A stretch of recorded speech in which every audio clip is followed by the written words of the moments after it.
Të qenit mirë njohës rrit mundësinë e të qenit më të lumtur.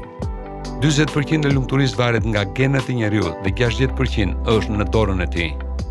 Personi që përpiqet të bëjë jetë lumtur përfundon të ndjehet më i vetmuar.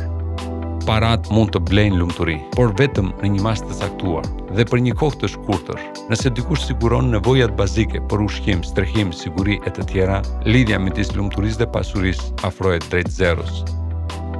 Me rritjen e pritshmërive ndaj të tjerëve ulet mundësia për të qenë të lumtur.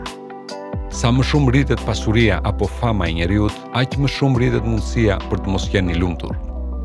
Nevojitet trishtimi për të njohur vlerën e lumturisë, zhurma për të vlerësuar qetësinë dhe mungesa për të vlerësuar praninë. Njerëzit janë më të lumtur kur janë të zënë me punë, pasi nuk kanë kohë të shqetësohen për problemet e jetës. Kërkimi i këshillave është një mënyrë e mirë për të ndikuar pozitivisht tek të tjerët dhe për t'u afruar me njëri tjetrin. Parat të shpenzuara për eksperjenca apo përvojë emocionale kanë gjithmonë vlerë më të madhe.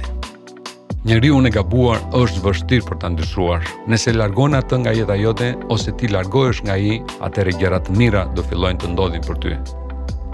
Një person nuk kuptohet kur shikon fytyrën e tij, por kur shikon veprimet e tij. Të qenit pranë njerëzve të lumtur e bën njeriu më të lumtur. Njeriu shikon tek të tjerët atë që ekziston brenda vetes së tij. Kur i shikon dikë pozitivisht, zbulon tiparet e tij pozitive. Kur i shikon negativisht, zbulon ato negative. Lumturia e njeriu rritet kur i vlerëson ato që ka dhe ulet kur ankohet apo fokusohet tek ato që i mungojnë.